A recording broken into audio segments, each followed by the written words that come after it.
All right, hello, good day to everyone. So today we're going to talk about electrocardiogram interpretation and their nursing interventions. All right, so we have discussed a preview of what electrocardiogram is during our lecture of the diagnostic procedures for the heart. And as you will all know, electrocardiogram is one of the most useful and commonly used diagnostic tools in which is electrocardiography or EKG. This measures the heart's electrical activity as waveforms, and EKG uses electrodes, which I've shown you from our previous lecture, which that are attached to the skin to detect electric currents moving through the heart. Okay, and these signals are transmitted to produce a record of cardiac activity.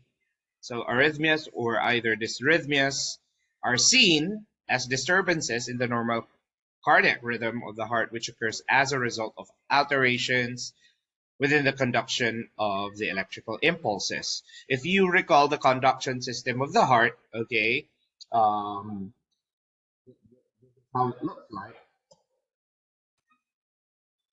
So here, this is the conduction system. You have the SA node here, which is the natural pacemaker of the heart. It'll send electrical impulses down to the AV node, which is found here. So it's found in between the atria and the ventricles. That's why it's known as the atrioventricular node. This is the SA node, the natural pacemaker of the heart. That's the sinoatrial node. So once it transmits electrical impulses to the AV node, that'll go down now to the bundle of His, okay, branching out to the left and right bundle branches until it reaches the Purkinje fibers, which will make the ventricles contract. All right, so that's how EKG measures the conduction system. So these impulses stimulate and coordinate atrial and ventricular myocardial contractions that provide the cardiac output. So interpret EKG. The ones that I'm going to show you today are the simple ones, okay? Because it really takes a lot of time for you to be familiar with EKG. Usually it takes around 6 months of training, especially here in the Philippines. Training to read EKGs done at the Philippine Heart Center in Quezon City. Okay, so ever wonder how nurses and doctors are able to read ECG papers at ease? How they differentiate atrial tachycardia from atrial fibrillation, or on how to even know what atrial fibrillation or tachycardia is. So EKG interpretation takes some serious skill, a keen eye, and a good theoretical foundation. So this is your foundation for it on the different arrhythmias and concepts around the heart's conduction and about the EKG machine itself.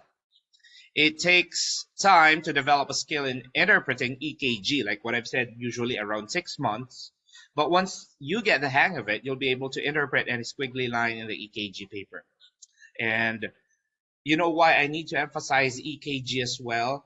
It usually is coming out in the board exam or even in foreign exams such as the NCLEX. They're going to give you a strip of paper or a strip of EKG rather that has no interpretation at all. Okay, you're all by your own. You're going to interpret that by yourself. And they're going to ask you what would be the next nursing intervention for it, or what would be the complication of this EKG reading. All right, that's what you need to know. Now we start out with sinus tachycardia. So it's a heart rate greater than 100 beats per minute that originated from the sinus node. Rate is 100 to 180 beats per minute. So as you can see here, the P wave, the QRS complex, the T wave is there. They're normal. Everything is normal. The conduction is normal. However, there are a lot of them. Okay, the space in between the QRS complexes, they're narrow. Why? Because the heart beats so fast. Although the rhythm is also regular, as you can see here, it's not irregular. So it means that the heart is beating faster. Okay, if you see this on the EKG machine, causes There are a lot of causes for sinus tachycardia. So if you're exercising, for example, such as cardio exercise like jogging, if you're under anxiety, let's say, for example, your term exams are coming up, yeah, you will experience tachycardia for it. Fever can cause that to happen. Some drugs, there are certain drugs that has a side effect of tachycardia, okay, such as salbutamol and the bronchodilators. Anemia can cause that to happen, since anemia, in anemia, there's the person has a lesser carrying capacity of oxygen in the blood. So tendency is for the body to compensate. Since there is less oxygen circulating in the body, the heart will try to compensate by increasing its heart rate. Okay? Hypovolemia as well, or hypovolemic shock. If the person loses a lot of fluids or blood, okay, the heart is going to compensate. The three cardinal signs of hypovolemic shock, guys, would be hypotension, which is one of the cardinal signs of it. You have tachycardia and tachypnea. So tachycardia is here. Okay, sinus tachycardia will be seen. It's usually asymptomatic, but management is directed to the primary cause. Let's say, for example, hypovolemic shock is the cause of sinus tachycardia. Then the patient needs to be replaced with fluids or even blood products. All right? So that's where blood transfusion comes in. Just in case there's hemorrhage happening to the patient or dehydration, for example. So either IV fluids or blood transfusion is going to be done. Carotid sinus pressure or carotid massage is going to be done here on the neck, all right? Or even a beta blocker. You all know what beta blockers are by now. They usually end in olol, like propanolol, okay, carvedilol, and others. They may be used to reduce heart rate because one of the effects of beta blockers is bradycardia. So it will help reduce the heart rate in patients with sinus tachycardia. Now we go to sinus bradycardia. PQRST are normal here, okay, as you can see. However, if you look at the interval in between, it's prolonged. The heart rate is slow, okay? It's less than 60 beats per minute in sinus tachycardia. So, yeah, normal lahat, QRS, all right? Rhythm is also regular, conduction is normal. However, the heart rate is slow.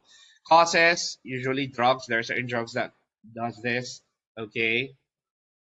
They slow down the heart rate. Vagal stimulation as well. Remember, guys, the vagus nerve is the longest nerve of the body. It will go down from the brain down to our rectum. All right. Now, if the rectum, or let's say, for example, if the patient is doing Valsalva maneuver, okay, ito yung umiiri, nagsuspersayan during defecation. All right. Yan. Hirap, constipated kasi yan. The vagus nerve is going to be stimulated there. Or anything that is inserted into the anus of the patient, let's say in enema, for example, digital rectal examination can cause vagal stimulation to happen. Hypoendocrine states, in the case of hypothyroidism, you'll learn more about that next semester in endocrine disorders. Hypothermia, or the sinus node involvement in MI, okay? So if the sinus node is affected in myocardial infarction, this can happen. So usually this arrhythmia, they're normal in athletes because they have quality stroke volume, okay? Normal in athletes per se if they are resting. So if they're resting, it's quite normal for them to experience sinus bradycardia. Okay, usually this is asymptomatic, but signs and symptoms may include syncope. Syncope is fainting, okay, nahihimatay, fatigue, dizziness. So, treatment of sinus bradycardia is an anticholinergic drug known as atropine sulfate. Basta guys, pag nakita nyo na kaagad na nag-bradycardia yung patient, one of the prescriptions that the doctor is going to recommend would be atropine sulfate. If there is slowing down of the heart rate. Next, we go to premature atrial. All right, as you can see here, guys, these are ectopic beats that originate from the atria, and they're not rhythms, okay? They're not contractions. So cells in the heart starts to fire or go off before normal heartbeat is supposed to occur. So they are known as heart palpitations. As you can observe here, look at this ECG. So we have a normal T wave here, the T wave is complex, the T wave, but look at the T wave afterwards. Okay, it dipped. Okay, nag-dip siya. Unlike the others. We'll continue with this video. There you go again. That's the premature atrial contraction. Okay, here's another one. All right. So the P wave, or the P wave rather, P, okay, as in panda, there is not normal. All right. It means that the atria is excited. Excite siya. Okay. Kaya nagkaroon ng anong tawag dito, dip in the P wave. In the ECG, guys, the P wave indicates atrial contraction. The QRS is the one that indicates ventricular contraction, while the T wave is the repolarization of the myocardium. Okay? So, basta P wave, contraction ng atria. QRS, contraction ng ventricles. T wave, ito, repolarization. Alright? There you go. So, like what I've said, the P wave is abnormal looking. It's premature. And QRS complexes after P waves in very early or block PACs, they're still there. However, P waves are often buried preceding the T wave or identified in the preceding T wave. You know, buried stuff. Or nag-dip. T wave. Or there. Okay? Pause ko siya. Wait. We'll wait for the there. But you know, we'll wait for the premature atrial contraction again. There, this is the premature atrial contraction, guys. All right. So causes are coronary or valvular heart disease. Okay. So if you have any of those, I've already discussed them before to you. Atrial ischemia. So there's blockage, okay, or occlusion in the coronary arteries. Atherosclerosis. It's here. Heart failure, COPD, electrolyte imbalances, and hypoxia can cause these premature atrial contractions to occur. Okay. Usually there is no treatment, but one of the drugs that may be given would be procainamide and quinidine. These are antidysrhythmic drugs, or also carotid sinus massage, all right, is going to be done on the patient. Next, we go to atrial flutter. There.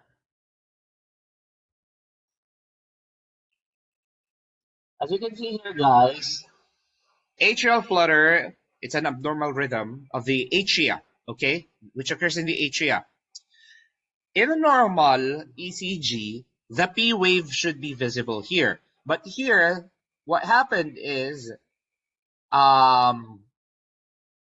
you can see that parang maraming P wave, okay? The characteristic description of atrial flutter would be a sawtooth appearance, okay? Sawtooth appearance. So the atrial rate now is very fast. Parang nagva-vibrate na ngayon si atria in this case. All right? Hindi na siya normal na contraction na ganyan. Nagva-vibrate na siyang ganyan.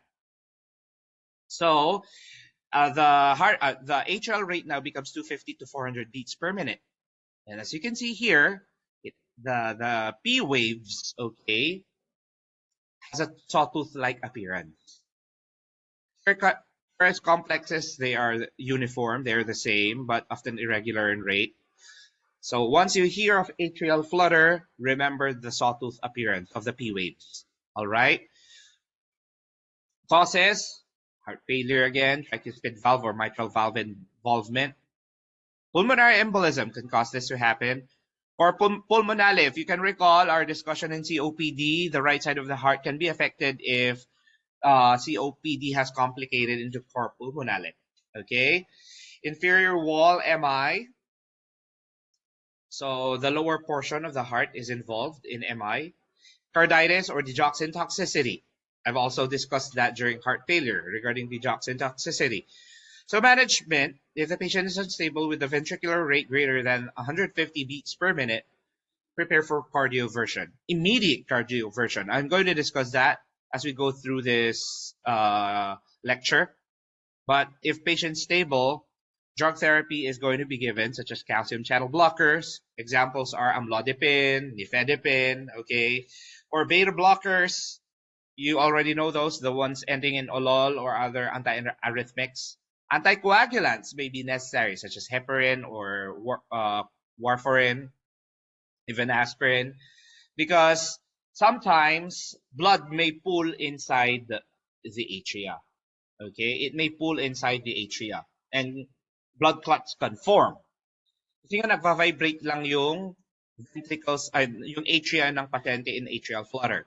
Tendency, it does not pump blood down the ventricles. The blood stays there inside the atria. I repeat, in atrial flutter, together with the next one, atrial fibrillation, which is more fatal than atrial flutter, blood stays in the atria. It does not move. Okay, it'll not move. So if blood is not moving, it is stagnant, okay, blood clots will form. Thrombosis will form. And once blood clots form, they can break off. They can break away, okay, and affect certain areas of the body. Now we continue with this atrial fibrillation. Okay, as you can see here, as you can see here, there's disorganized and uncoordinated twitching of the atrial musculature. You can see here the P wave is no longer noticeable. Chaotic si P wave, okay? You know, P wave is not discernible with an irregular baseline. It's chaotic. Look, magva-vibrate na lang sa atrium dito, okay? It's vibrating very finely, okay, because of overly rapid production of atrial impulses. So as you can see, based on this ECG reading here, you know, okay yung QRS complexes niya, the ventricles are still pumping, although irregular. Okay, as you can see, the spaces in between are not regular, they're irregular. Okay, the ventricles are pumping, but the atria is the problem here in atrial fibrillation. Look, it's vibrating, okay, it's twitching. The muscles of the atria are just twitching. Atrial rate is 350 to 600 beats per minute, faster than atrial flutter. Ventricular rate is at 120 to 200 beats per minute. P wave is not discernible anymore in an irregular baseline. PR interval is no longer measurable. QRS complex is still there, normal. Rhythm is irregular, as you can see here. Okay, it's irregular and usually rapid and less controlled. Causes, yeah, atherosclerosis, heart failures, congenital heart disease, COPD as well, hypothyroidism, or thyrotoxicosis. Okay, there's too much thyroid hormones in the blood of patients. You will learn more about that in endocrine disorders. That's found in hyperthyroidism. Usually atrial fibrillation is asymptomatic, but if there are signs and symptoms, they may include palpitations, dyspnea, and pulmonary edema. Nursing goes towards administration of prescribed treatment to decrease ventricular response, decrease atrial irritability, and eliminate the cause. Okay, you treat the underlying disorder, such as atherosclerosis or heart failure, okay? But class, if you see this ECG atrial fibrillation, all right? If you see this is fatal. Why? Like what I've said, in atrial fibrillation, guys, the atrium, or atria rather, since there are two, vibrates. It twitches. Blood is not being pumped into the ventricles. Now, if blood is not being pumped into the ventricles, it stays there inside the atria. And if it stays there, blood clots will form. If those blood clots form, and these blood clots are forced out of the atria, down to the ventricle, okay, let's say the left ventricle of the heart, it'll go out of the aorta, go up here to the carotid artery, go into the cerebral arteries into the brain, causing now cerebrovascular accident or stroke. That's why what if they ask you in the exams or during your board exams or the NCLEX, what is the complication of atrial fibrillation? It is cerebrovascular accident or stroke. I repeat, the complication of atrial fibrillation is cerebrovascular accident or also known as stroke. Now we go to premature junctional contraction. Okay, so here it occurs when regions of the heart become excitable than normal. It has the following characteristics. As you can see here, there. Normal again, here. Okay, there again. So PR interval is less than 0.12 seconds if P wave precedes the QRS complex. Okay. Again, QRS is normal. P wave, however, is inverted. Okay? Hindi siya normal tignan. Abnormal din siya. Atrial and ventricular rhythms are irregular here. So let's wait for another rhythm that shows PJC. Yan. Mahaba yung space. Yan, ito, si PJC. Yan. Okay? So causes of PJC may include myocardial infarction or ischemia, digoxin toxicity, or if you're excessively taking caffeine. Okay, like me, maybe I've experienced this before because there was a time when I drank a lot of coffee, like 5 or 6 mugs, not cups, mugs of coffee per day. Okay, so maybe I've experienced that. So amphetamine use also, drug use, can cause this to happen. If you are using amphetamines, or in Tagalog, ang tawag dyan, shabu, okay? Yan, pwede mangyari yan. PJC. Management, minimize drinking coffee or stop using amphetamines, okay? Or yan, treat the underlying cause or discontinued digoxin if that's the root of the PJC. Now we go to AV blocks or atrioventricular blocks. These are conduction defects within the AV junction, within the AV area, okay? In the AV node. That impairs conduction of the atrial impulses to ventricular pathways. And there are 3 types. First, second, and third degree AV blocks. All right? Now we start with the first degree. So this is the first degree. Yeah. The rate is usually 60 to 100 beats, so it's quite normal for the heart rate. PR is prolonged. Let's look. The PR, when we talk about the PR interval, guys, this is the space in between the P wave and the QRS complex. Okay? If you look at the normal PR interval here, might see lang yung P and QRS. Alright? But in AV block, first degree, wave and the QRS is prolonged here. Alright, mahaba siya.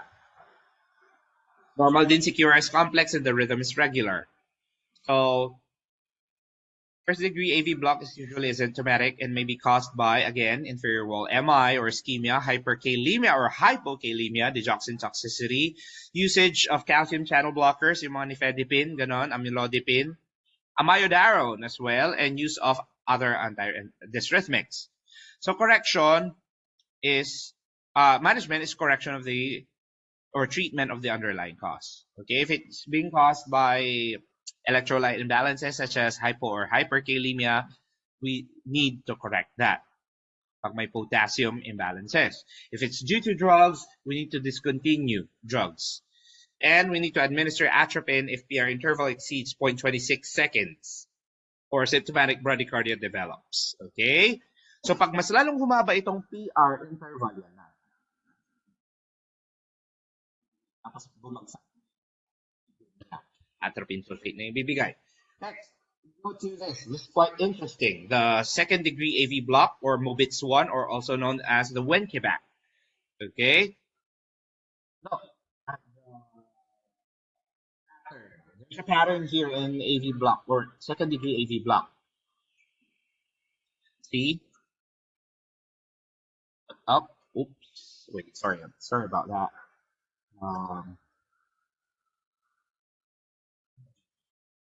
It's not allowing me to pause. Wait. Okay. So here, there's no space. The space becomes, there's a space here and a longer space between the P and the QRS complex is seen. So maiksi siya sa umpisa, sa unang rhythm, yan o, maiksi dito. Tapos may space na, lalong humaba yung space sa pangatlo. Okay? That's second degree AV block. So there is the PR interval is progressively but only slightly longer with each cycle. So pahabahan ng pahaba yung PR interval within each cycle. Usually after the third cycle, okay, there will be a drop beat. Yan o, may blanco. After the third, yan, mahaba yung blanco in between. The next. Tapos repeat na naman. The cycle is repeated. Yan.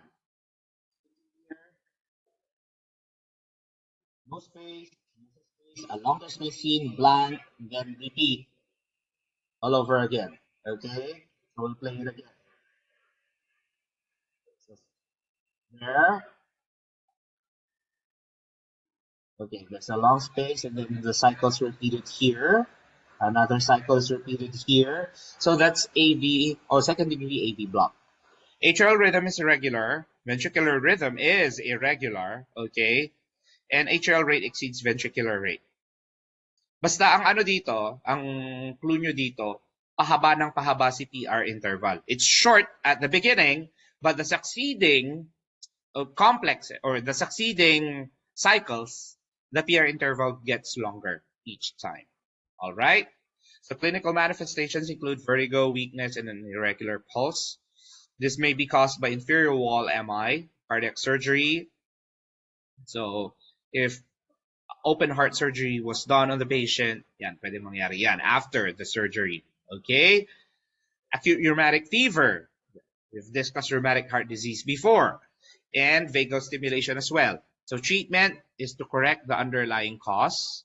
Give atropine sulfate as well, or a temporary pacemaker.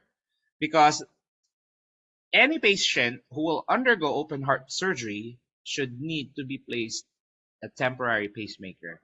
Okay, if they develop symptomatic bradycardia, and if the digoxin is the culprit, that needs to be discontinued. Right? Next, third degree AV block. The QRS complex here is abnormal. Okay? It's exaggerated. Okay? So there's a complete heart block here. Atrial rhythm is normal. Ventricular rhythm is regular and rate slower than the atrial rate. No relation between T waves or QRS complexes. No constant PR intervals. Yun. Nakikita nyo. Yung ibang PR interval, ito, maiksi. The others, they are longer, like this one. It's longer than this one. This one is short. The next PR interval is long. And you can see that the QRS complexes, they are huge. They're wide and bizarre in this ECG reading. Okay? So yan, hindi constant yung PR interval. May maiksi tulad nito, may mahaba tulad dito. Alright? So it's irregular. QRS, wide and bizarre. Manifestations can include hypotension, angina, heart failure, and this may be caused by congenital anomalies. Okay, rheumatic fever, hypoxia, MI, Lev's disease and Lennox disease, they're the same. What is this? This is the calcification and formation of fibrotic tissue in the conduction system of the heart. Calcification and fibrosis, formation of fibrosis in the conduction system of the heart. Why? It's due to old age. Old age. Okay?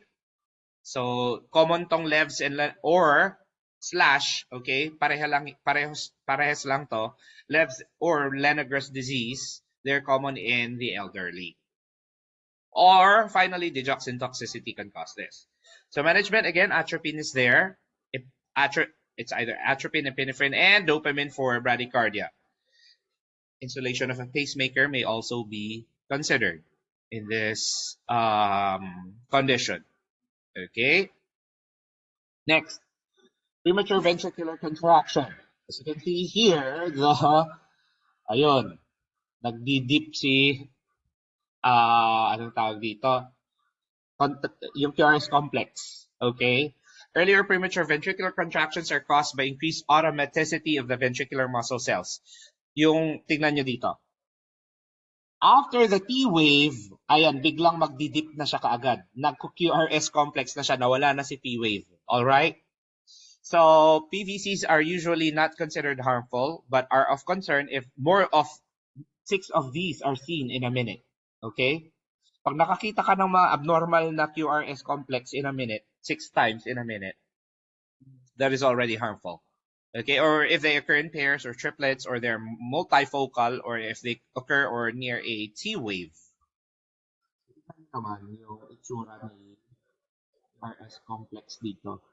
Okay, it's abnormal. All right, na-excite si ventricle. Atrial rhythm is regular. Ventricular rhythm, however, is irregular. QRS complexes are premature, followed by a complete compensatory pause. Tingnan nyo, may pause. Yan o, may mahabang pause in between, then normal dito yung rhythm, tapos biglang nag-contract na siya kaagad after the P wave. Alright? So, QRS complexes are wide and distorted, usually more than 0.14 seconds. Wide and distorted siya.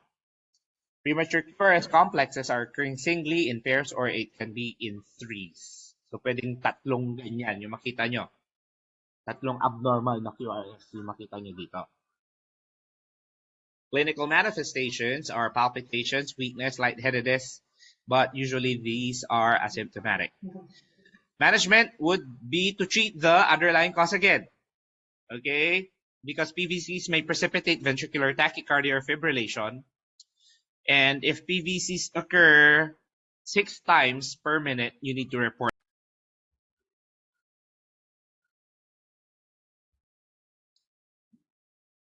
All right, so after that, we administer antiarrhythmic medications as prescribed, such as verapamil or diltiazem.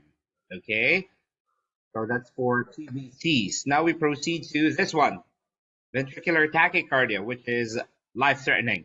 So once you see this, guys, okay, these lines, or this type of reading, it is already an emergency situation. It's a medical emergency.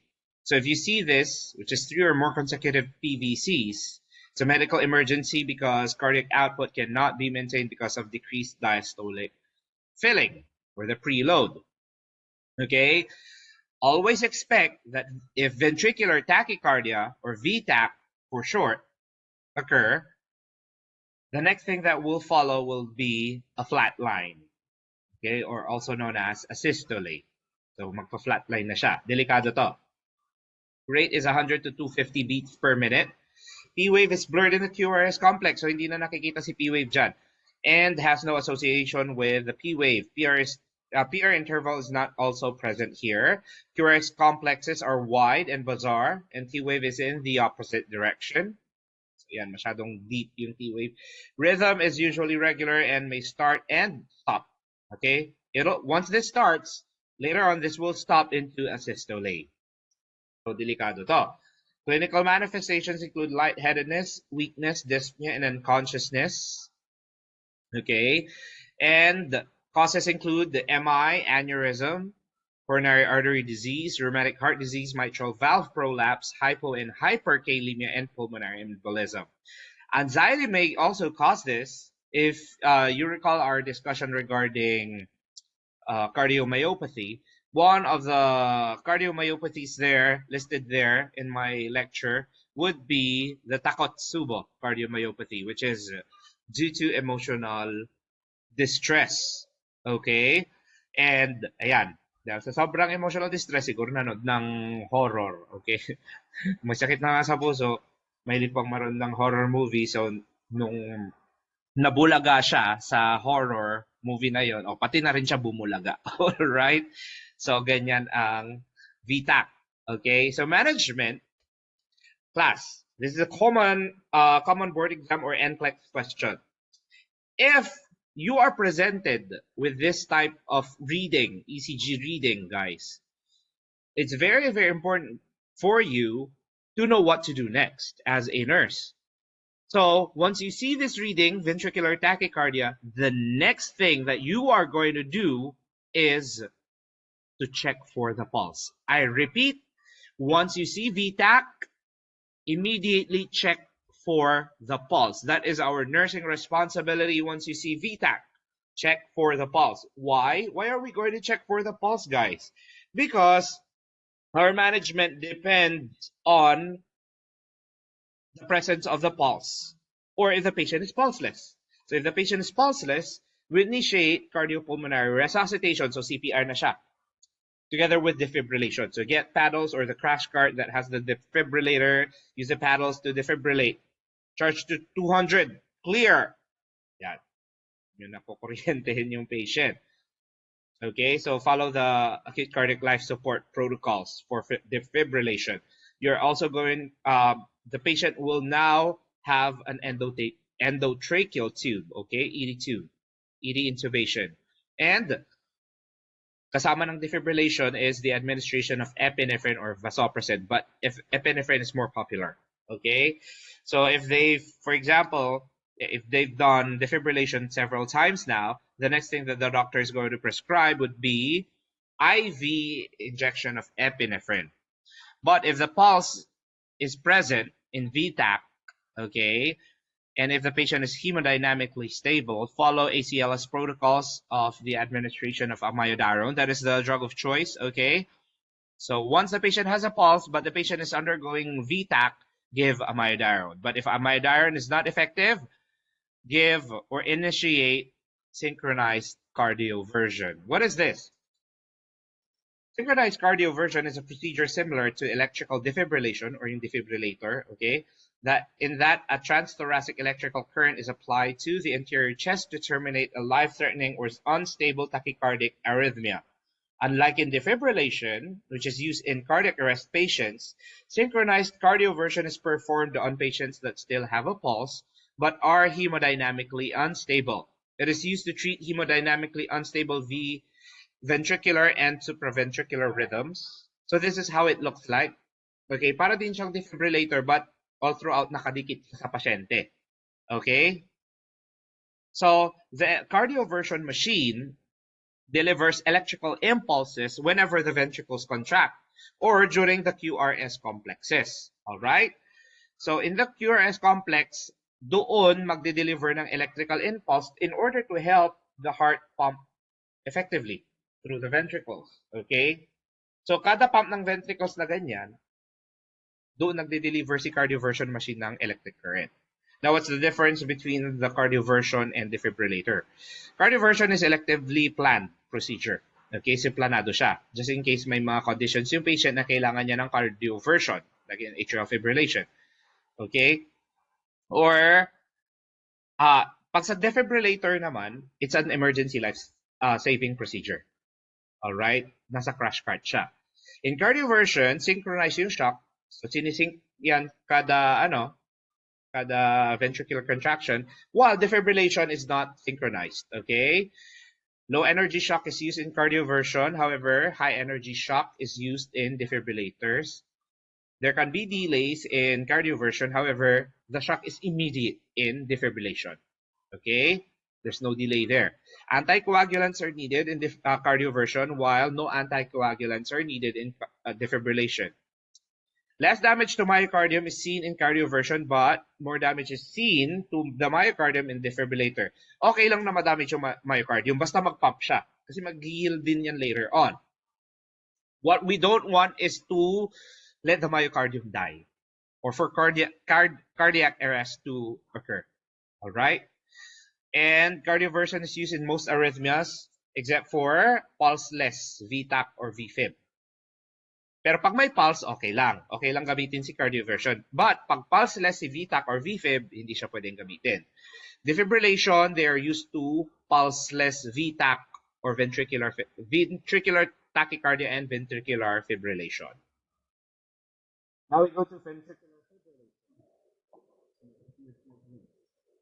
Kung si VTAC, ganitong itsura niya, okay, dire-diretsong ganyan. Yan. I forgot to play this, sorry. So it looks like that. Afterwards, this heart rhythm can proceed to this, lalo ng humina, yung contractions, So the ventricular fibrillation is rapid, ineffective quivering of the ventricles and it's fatal because asystole can follow or a flat line. So rate is rapid and uncoordinated with ineffective contractions. Rhythm is chaotic here. Okay? Hindi na siya magandang tignan. Very irregular na siya.